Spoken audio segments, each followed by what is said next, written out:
frustrating because they have the lead, but still, any little momentum in a game like this is important to a team, and they'll feel real good about going in and regrouping, knowing that they are out in front. This is fielded at the chalk of the 10. And not a bad return here. He gets it out to the 25-yard line. Philadelphia getting set to take the field. And with time quickly fading here in the second quarter, not sure how aggressively, offensively they want to play this. I think we'll find out just how much they trust their guys in this situation if they decide to take a shot. Shorty. What's that? Throwing on first is Wentz. Being chased out left. Ertz has it left side. And they nearly get this all the way to midfield. Mark him down at the 49. A really nice gain of 25 yards. On 1st and 10, here's Wentz. Caught right side is Jeffrey. And they'll get him down as he's inside the 40. So we have come upon halftime, and it's the visiting Redskins who have the lead here. As we'll send you down the coast now to Orlando, that's where we find Jonathan Coachman, ready with our EA Sports halftime report. Coach, both teams appear ready for the fight ahead, and we resume action here in quarter number 3. This is taken just shy of the 10 here. And a good effort on the return there. Gets him across the 30 to the 33-yard line. Out come the Eagles now as they'll go on offense first here in the third quarter. They're close game, but they're going to need to do a little bit better probably here in half 2, no? I would agree with that totally.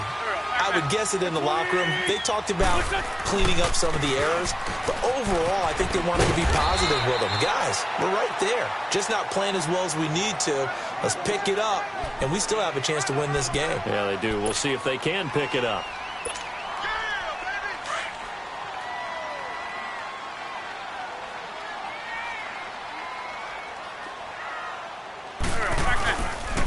They run again with a giant. And he'll be taken down at the 46-yard line. It'll go as a gain of 6 that time, and it moves the chains as well. So many teams want to throw the ball in this situation nowadays, but I love watching a team that has enough confidence to go ahead and run the football. In that situation, that's almost a tendency breaker. Wentz now on first down. A dump off to Sproles.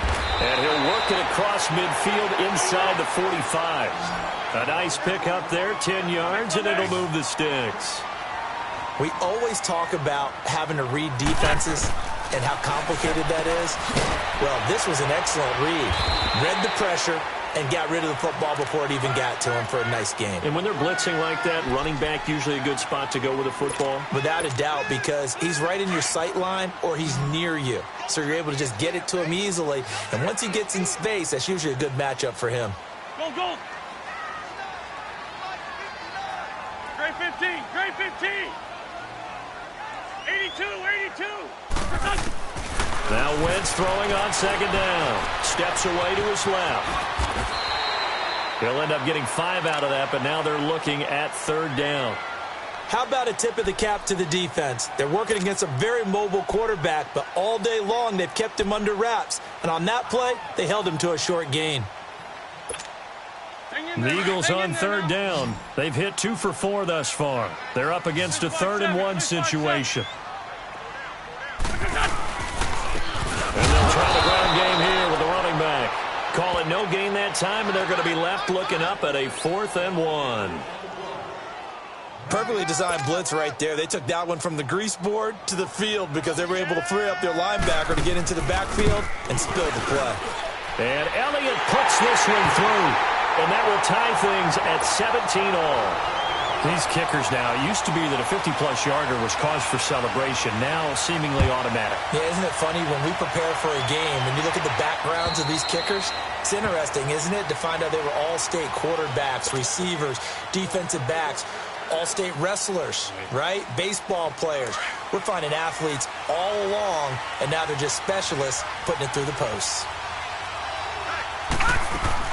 They try to fire up the run game with Adrian Peterson. And he'll work his way across the 30 to the 32. It's a 7-yard carry to set them up with a 2nd and 3. Well, no matter how they phrase it, staying on schedule, staying ahead of the sticks, whatever you want to call it, 7 yards on first down, that fits the bill.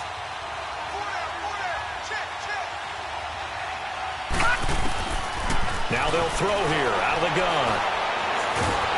Pressure comes, and down he goes. The Eagles get there for the sack.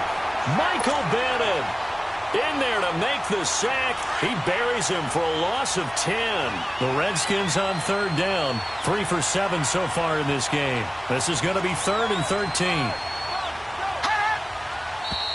Now we've got whistles here before the snap. Was this on the Redskins? I think so.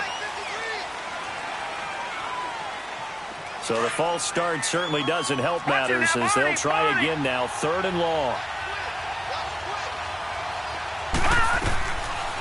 Now back to throw. Throw left side complete. It's Thompson. And he's able to get out to the 32, brought down there. That'll be a gain of 15 yards. And that's going to make it 4th down. Here's Ryan Quigley now as he's on to punt for Washington.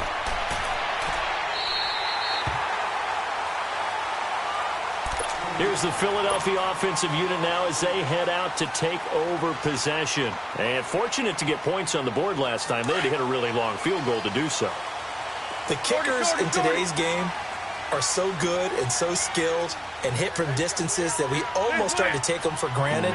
And we can't do that. That's a long field goal that they got 3 points out of. They've got to feel good about that. Rush coming, and he's taken down. Stacy McGee in there to drop him for his 2nd sack now here tonight. Brandon, if I'm an offensive coordinator and I see an all-out rush like that, I file it away because I'm going to use their aggressiveness against them as this game goes on. I'm going to hit them with a screen soon. Now following the sack, they'll look to make amends on a 2nd down and 17. Go. Shotgun now for Wentz. It's brought in left side by Tate. And they work this well upfield across the 45. And a nice gain of 21 yards. The goal for any offense versus a zone defense, find the holes where guys are available and put the ball on the receiver before any defender can step up and fill it. They did it well there. Perfectly executed crossing route. They'll run it now out of the gun. It's a loss of 4 there, bringing up 2nd down.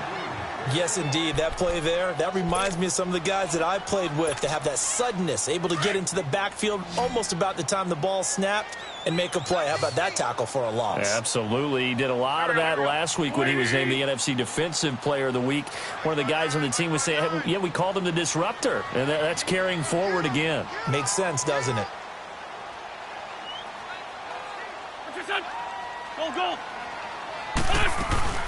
On play action, Wentz. Over the middle, complete to Tate. And they'll get him down as he's inside the 40. 19 yards that time for number 19. So they're on that play. Offensively, they ran the crossing route. Defense was in zone coverage. So as a former DB, how tough is it to defend that? It's really difficult because your natural inclination is to chase the receiver and maybe leave your zone. So you have to have discipline in order to talk to your other coverage guys and let them know that that receiver's crossing from your zone to the next zone. He's coming your way. Make sure you have him. And then when the ball is actually thrown, secure the tackle. When they're moving on crossing routes, if you miss a tackle, it usually results in a big play.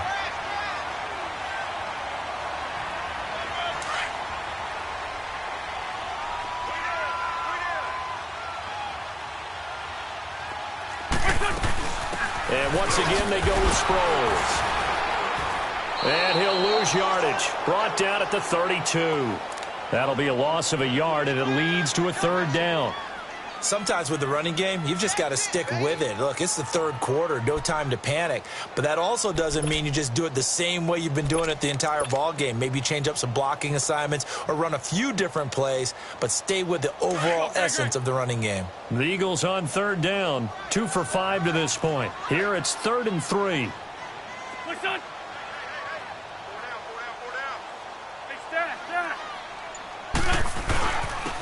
And they'll go on the ground. And inside the 20 before he's brought down. It's a pickup of 16 there, and it'll lead to a new set of downs. All right, it's football 101 to know that the quarterback controls just about everything on offense, but a lot of times what gets missed is that the center controls line play. He has to communicate to the guards and the tackles what type of front they're facing, how they're going to block it, and what adjustments need to be made sometimes on the fly as a defense will shift. Give the center a lot of credit because for the most part, he's got big defensive linemen over his face all game long that he's got to try and block and protect his quarterback and create space for his runner. In this case, he did a really nice job of communicating and executing. They'll run it now out of the gun. And here he'll get it down to the 7. He'll wind up getting